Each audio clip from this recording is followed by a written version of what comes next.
At the start of my learning to code journey, I was not a productive person at all. TikTok, Instagram, I'm just as familiar with these distractions as you are. From school to university to teaching myself to code, no matter how many timetables or schedules I set for myself, no matter how many plans I made, eventually almost all of them always ended up being scrapped. So last year, when I got to the point where at the same time as teaching myself to code, I also took a part-time job as a teacher and I was making my first YouTube videos at the same time, I figured that it was finally time to learn to manage my time. So today I'm going to be giving you the 4 strategies that I implemented myself to manage my time as effectively as possible throughout my entire journey. And I think all of these are going to be relevant to anyone, especially if you are someone who feels like they're kind of stuck, or if you can't really figure out how you can A, manage to put in the time that you need to learn to code every day, and B, you can't really figure out how to use your time as effectively as possible. Maybe you're busy with school, or maybe you still have another job, or maybe if you're just wanting to find out how much effort and how much time is it actually gonna take for you to get to the point where you can learn to code effectively and get a job. So at the end, I'm also gonna tell you exactly how many hours I usually put in every day and how many hours I was putting in the beginning while I was still essentially learning the basics. So I hope this video is going to be helpful to you. But before we get into it, I need to tell you that I can't pretend that I have all the answers. I can't pretend that I am the perfect productivity master who knows exactly what would be applicable to you. But what I can tell you are the things that I learned myself through literally studying some of the most productive and successful people in the world and the learning and productivity strategies that they use and the things that personally worked for me. I remember when I started teaching myself to code exactly 537 days ago from when I'm recording this, I saw all those videos of how I learned to code in 6 months, and I was like, wow, that guy must be so smart, or he must have spent literally 16 hours a day working, and that really wasn't the case. So throughout 2021 and 2022, I was living at home and I decided to spend the whole year teaching myself to code. I decided I would spend as much time as possible every single day so I could become as good as I could possibly become in a single year. But the longer I went, the more I realized that trying to just cramming all these hours just wasn't sustainable at all. Maybe sometimes when I got into a project, I could really focus on it like all the time. But most of the time, if I just tried to cram a course in a day or something, I would find that none of it would even stick and it was just kind of useless. But throughout this year, I did learn many things about time management that I'm still implementing to this day. So if that is interesting to you, do subscribe to the channel because I make videos like this all the time and try to post twice a week at the moment. But with that, let's get into the strategies. But first, we need to thank this video sponsor, signNow. You remember when we used to sign documents by hand? Yeah, me neither. Being able to sign documents electronically makes the whole process of document workflows so much easier. So if you have a business where you need to do this, then I highly recommend you check out the signNow API, which is one of the best solutions online to get your documents signed hassle-free and easily. The signNow API is easy to use and completely free to test, and deploying documents with it is super fast. Developers particularly love their really easy to use and very understandable and detailed documentation with clear coding examples as well as great video tutorials on how to get started with any programming language. The signNow API is available through very straightforward SDKs and allows you to complete entire document approval cycles. First, you can just upload a PDF, then you can invite others to fill and sign by email, track the progress of who has signed, and then easily download the full signed version. And not only that, the signNow API makes sure that your app keeps running completely securely and with 99.9% uptime guarantee. So if you think it's time to ditch manual signatures, and this is something that will be useful for your business or for your app, go check out the signNow API from the link down below in the description. Thank you for signNow for sponsoring this video, and now let's move on. First, we need to talk about schedules, and this is something that might sound controversial, but just bear with me here. But just tell me if this has ever happened to you. You make yourself a schedule, you tell yourself, oh, I'm gonna stick to this schedule from now on every single day, and you manage to do it for like 2 days, but after that, you simply fall off and you're no longer able to stick to it, and then you just get demotivated and you go back to your ways of just scrolling on Instagram or whatever. I would do this so many times. I would watch a video from YouTube from like Matt Diavella or something on like time management. I would be like, yes, I'm gonna give myself a set schedule. Yeah, the reality was that I stuck to it for like a couple of weeks, and then after that I just couldn't do it anymore because it was so sort of restricting to try to fit every single day into this one rigid schedule. So I think what you want to do instead, and what I've been doing and it's working really well, is that When you wake up in the morning, you figure out what are the most important things that you want to get done today. So essentially, instead of scheduling everything in advance,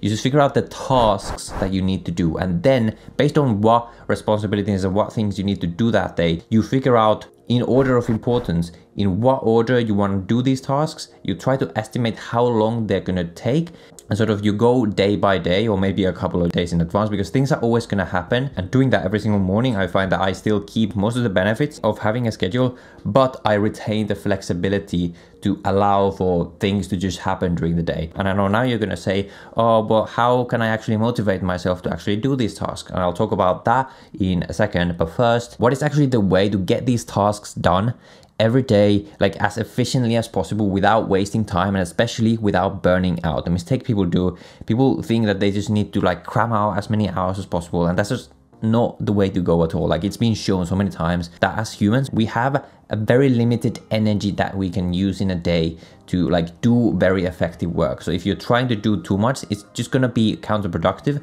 because beyond a certain point, the extra time that you spend in a task is just going to take away from your recovery and from your ability to perform the next day. And so the solution that I have for this, and this is especially important for people like me who have a lot of different things, like all these different things that they want to do, it's fine to have a couple of like sort of projects that you're working on at a given moment, but you don't want to spread yourself too thin by like just working on 7 different things at the same time, because really you're not going to be able to put in enough effort to any single one of these to actually get somewhere. And I realized that actually knowing what is most important can be challenging, and this is something you'll learn by practice. But in general, when it comes to coding, in the beginning, if you're learning something new, your focus should be on like doing a basic course or a basic program on this new skill. And then after that, your main focus should just be doing, so building projects using this new technology, rather than trying to learn like every single advanced feature in advance. And before you go on to learn something new, it's probably usually more valuable for you to just get really good at one technology, maybe one language or one type of programming,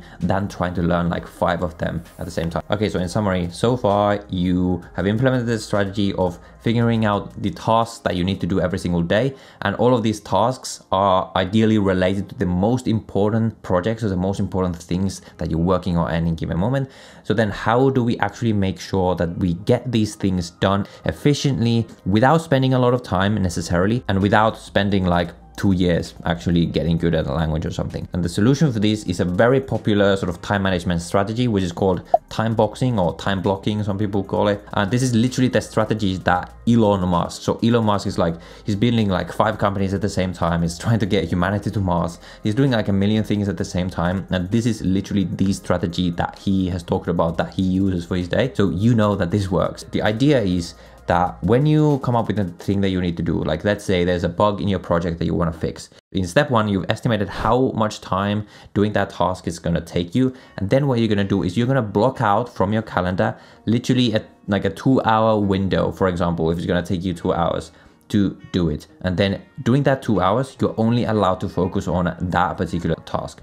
You throw out your phone, you don't let anyone distract you. And during that 2 hours, you're only doing deep work to focus on that specific task. And this is super, super important. You'll find that within like 4 to 6 hours in a day, or even less, you're gonna be able to get done more than you would do in like 12 hours before, because that is the power of deep work. So then lastly, now let's talk about motivation. And again, this is a topic that I sort of love and hate at the same time. I think, okay, the motivation is the kind of thing that most people will wait for before they even do anything. People will always ask me like, how do I stay motivated? How do I get motivated to go to the gym? How do I get motivated to learn to code? And really, in the beginning, you're probably not going to be motivated, right? Because you're probably not going to be very good at coding.